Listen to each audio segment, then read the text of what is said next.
6:13. Time is moving very slow today. Okay, you come.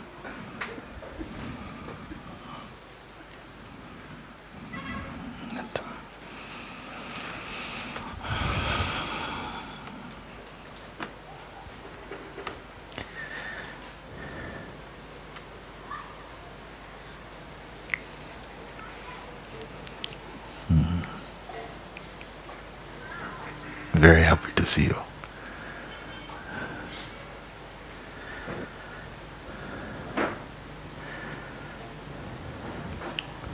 Namaste, Mooji. Namaste. You spoke something about feeling a hum in the heart, right side of the chest. Okay. Can you explain that a little more? Yeah, they want you to hold a bit more like this. That we all heard what he has, no? He say, I spoke about a hum in the heart at the right side of the chest, but I didn't use the idea about right side of the chest, but the hum, I said a humming.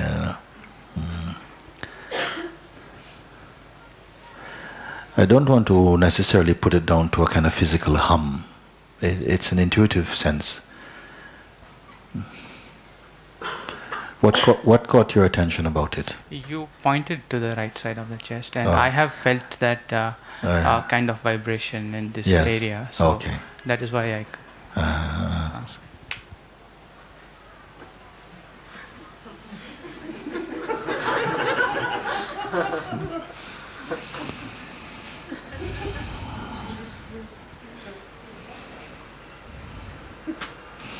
Even if it is felt like hum somehow manifests there is still the awareness of it, and that awareness is not on the right or left of anything.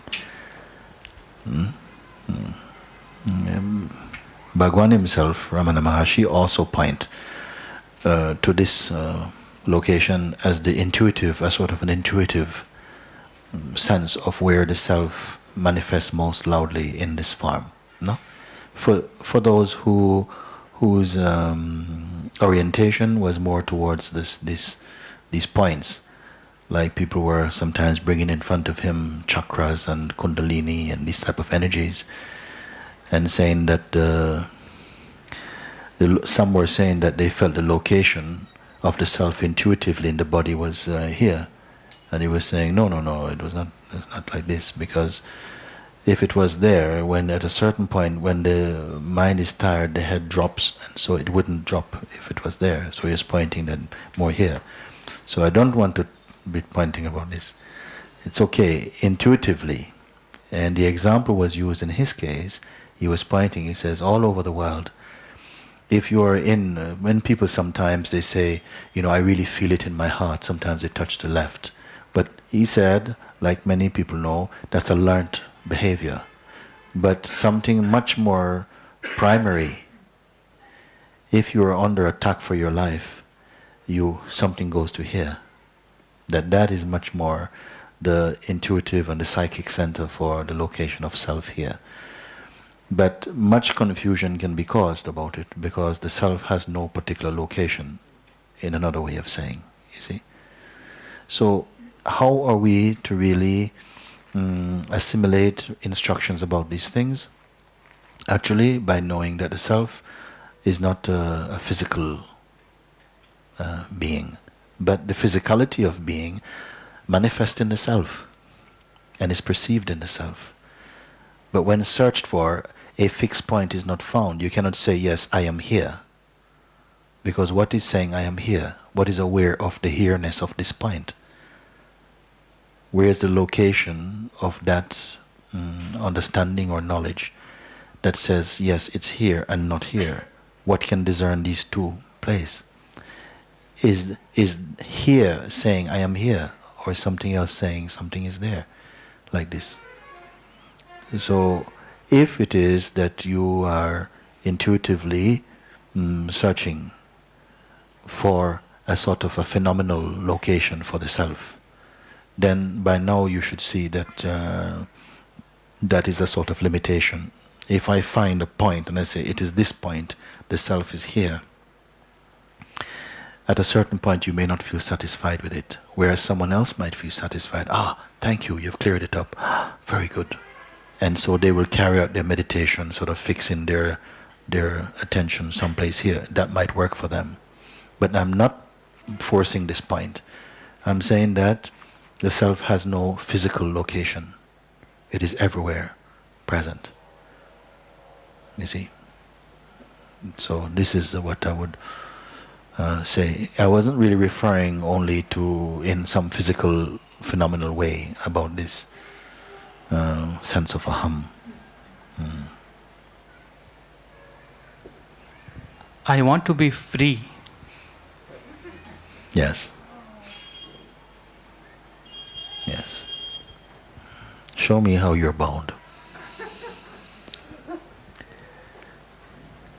I want to be free means presently I am bound. In what way are you bound?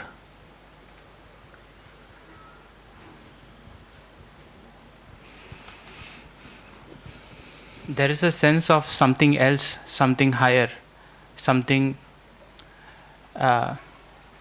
outside this mind. Yes. So you are beyond the boundary of mind. You are the one who observes mind and its content and its play. You are the one who report about it. You are the observer of this.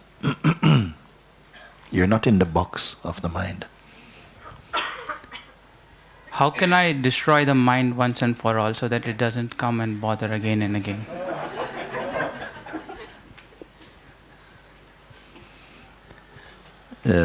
You can do this by following what I'm pointing to. That what you call mind is only the phenomenon appearing in you. You are the witness of it, and you're not that. If this is understood, not just understand intellectually, because this is the power of inquiry. Step by step we walk together and we look and you confirm. Aha, yes, yeah, actually it is true. Whatever I'm perceiving, whether in the form of thought or any sensation, emotion, or any sort of vibration or energy, depends upon my perceiving of it to say that it is there or not. So crucially, I must be the most important factor, because without me, none of these can exist.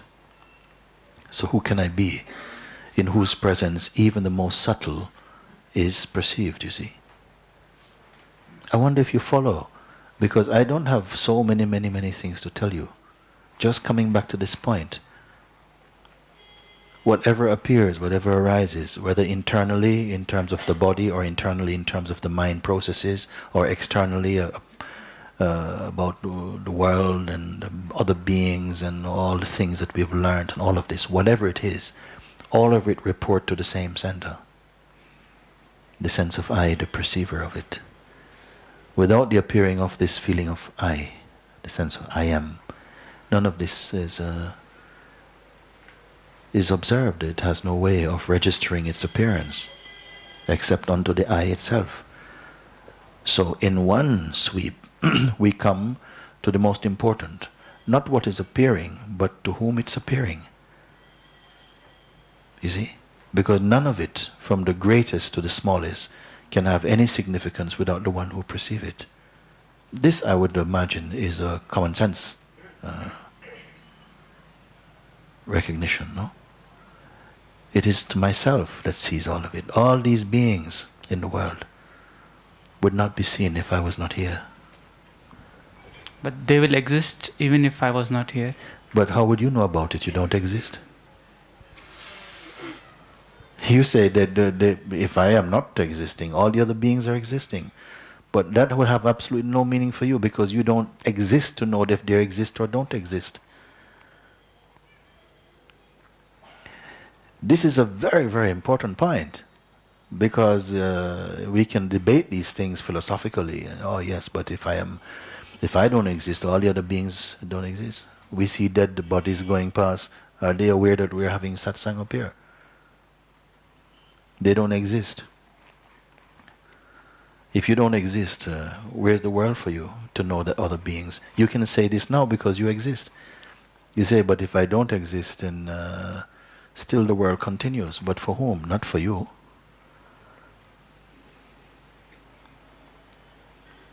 Some principle inside this body is discerning, perceiving all of this movement. Even if you say someone else was a great genius, it's only as it appears in your consciousness, whether you accept it or not. I'm not so important. The world goes on with or without me. Yes, yes. It depends what you're calling me. It depends what you're calling me. Let's slow down here. So is there the same I? There's only one I in all of the beings? I itself, this is the crucial thing. Let's give up some focus on this for now. I use the expression like the sense of I is only a potential.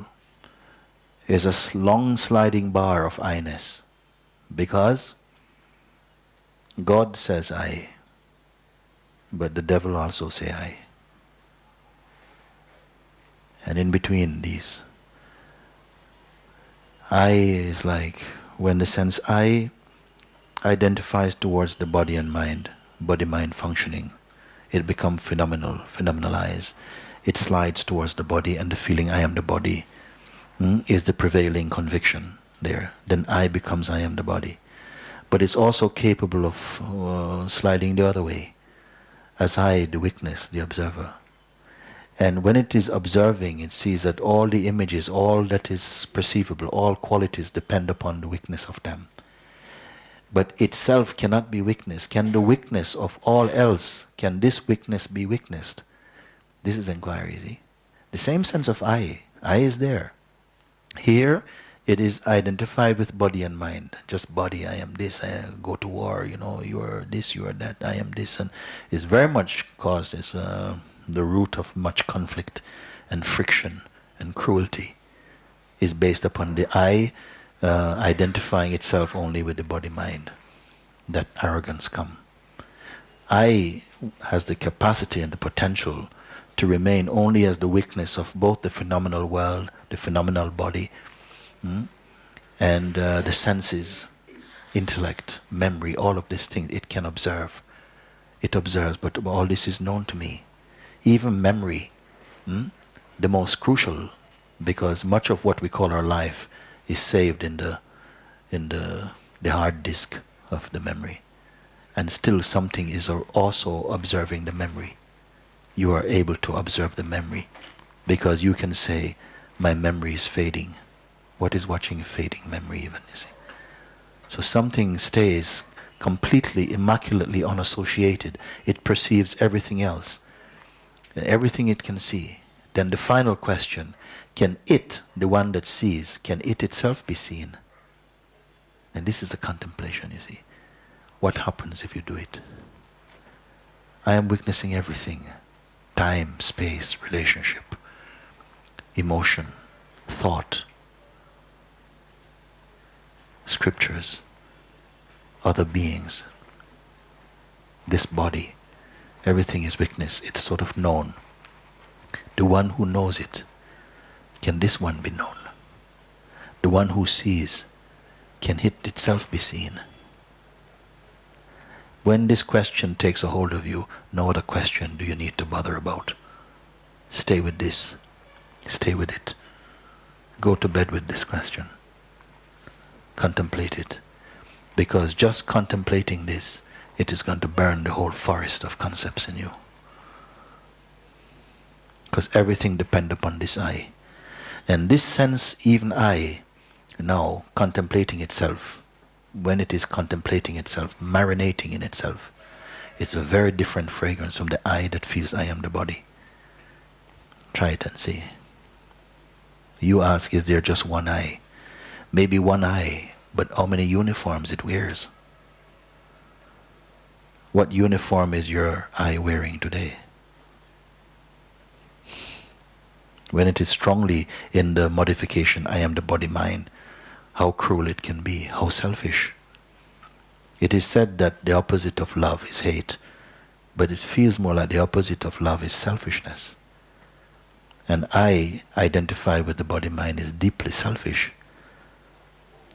When it is learning to observe all else, including selfishness or generosity, and seeing that I am neither of these, they are merely modification, they are sensations, they are phenomenon appearing in me. But I am not this, because I am the one that witnesses them. And if I am them, when they disappear, I will disappear. But I'm still here to witness their disappearance, so I cannot be that. Nor any other thing. I hope you can listen, don't fade at this point. I am the witness of them. Anything, don't just use one example. That one example, if it's true, spreads over the whole universe. I cannot be any of this thing. This is actual, factual, this is your experience. You alone can confirm this. Nobody's giving it to you. I'm only pointing that you can see like this. Every thought I've had, all my ideas, my sensations, feelings, what I've been witness, the people, places, different regions, heaven, hell, imagination, dream, speculation, all of these only appear to me. Who am I? Am I an object? Is I material or immaterial? And what knows it? This becomes your reflection, your contemplation. And everything else will sort of fall away. They will recede and hold this. Because that's your acute introspection. And see what happens. You will come to know that I cannot be an object in any form. Even when I say object, I don't just mean the three-dimensional, five-elemental objects. I'm talking about objects in terms of even subtle thought, what is perceivable. I cannot be this because I'm here to observe them and watch their fluctuation, see that they come and go. Everything is appearing and disappearing in my presence. Who can I be? Who witness all these coming and going? Follow this. You see? Right now, when I ask myself, who am I? Suddenly, spontaneously, an answer come. Who wants to know? And you give up, or what happened? I just share with you. Yes. No, but the question comes. You ask, who am I? And then the question comes, who wants to know? Who wants to know?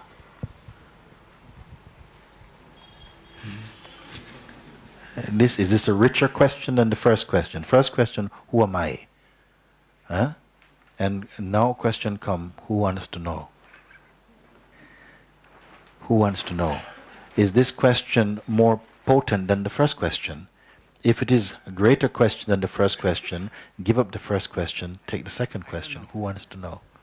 I don't know anything. I don't know what is greater, what is important. And the I that says I don't know, that which says I don't know is what? Let's slow down. I don't want to leave you with a riddle. Let's look together. Let's look together. I look with you. Huh?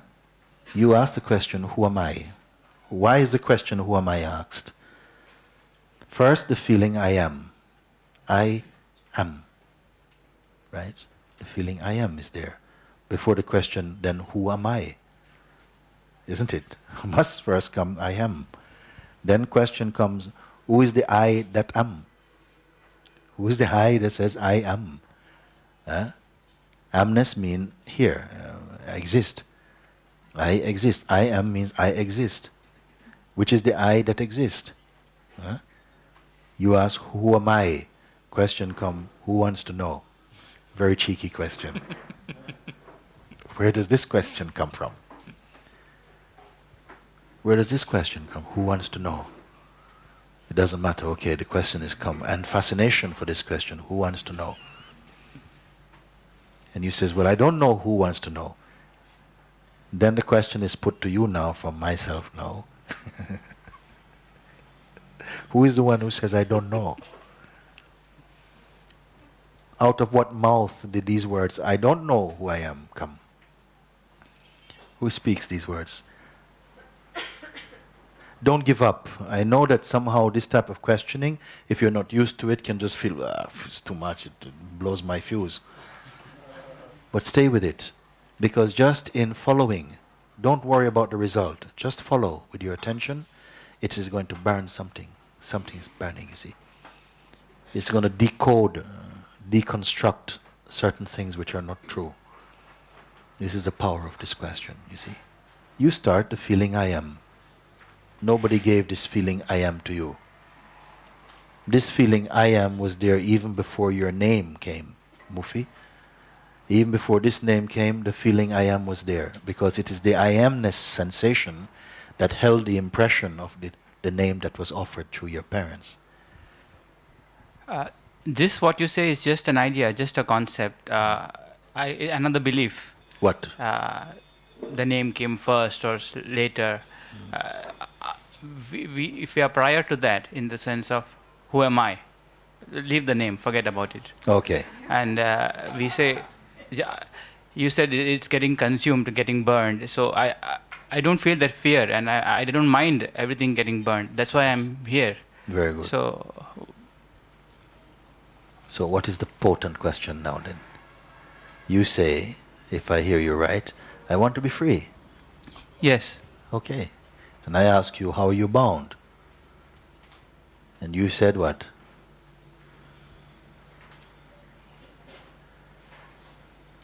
You don't remember? Mind. I want to be free forever, permanently of the mind. Yes. You are free permanently forever of the mind.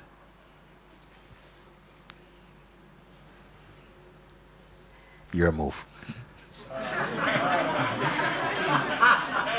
That would be just a belief again, because I can imagine. I can okay. think, okay. Let's take it. No, let's take it. Let's say, for instance, I accept your statement that is a belief. You say, I want to be free permanently from the mind. Is that not a belief? You say, I want to be free, finished, done with, mind, finito. Okay? And I say to you, you are permanently and everlastingly free of your mind. Then you say, no, that's a belief. Both are beliefs. Both are beliefs. Very good. So throw away both beliefs. Throw away both beliefs. Immediately. Yes. Yes. Beyond the gesture. Throw it, be done with it.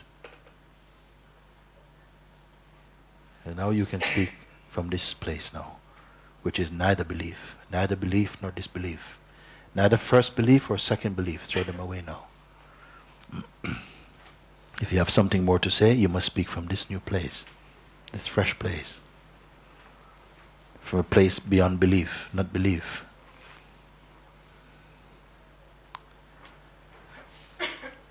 Freedom is belief, bondage belief. Throw them away now.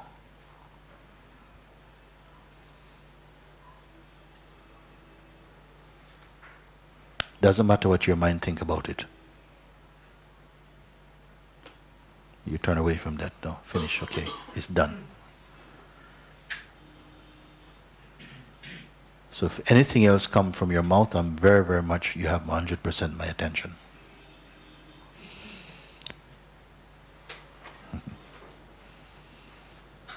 You don't have to say anything. But if you speak something, don't come from the past now.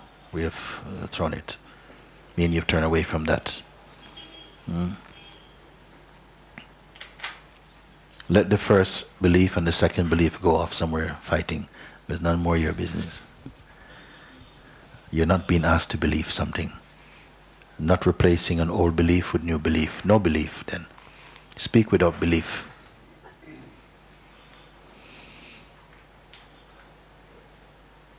It goes for all.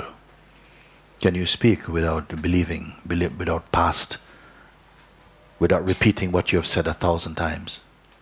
What do you have to say freshly that doesn't come from some stale place? That doesn't come from some stale place, some regurgitated story. No. Can you speak from some place even without intention.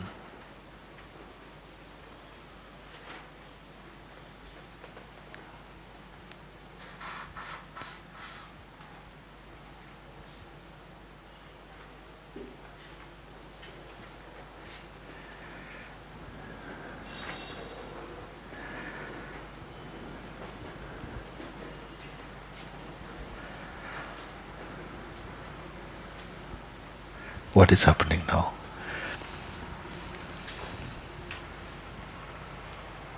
The belief that I need to be free Yes. is gone. Yes. So, And the what- belief that you are bound also? yes, so that it implies that I am free, but I don't want to take that belief. Yes. Probably Yes. just as it is fine. Fine with me too. So now you don't have to say, look, I was bound and now I'm free. No, don't say nothing. Before I feel I'm bound, mind is bound. Then I say, but no, you've always been free. You say, that's belief.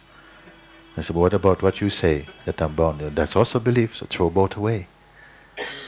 Now don't take up a new confirmation. Now I threw both belief and disbelief away, and now I am free. You say, no, I don't want to do this also. I don't want to say anything. Okay? Just forget about it. Keep quiet now. Very good.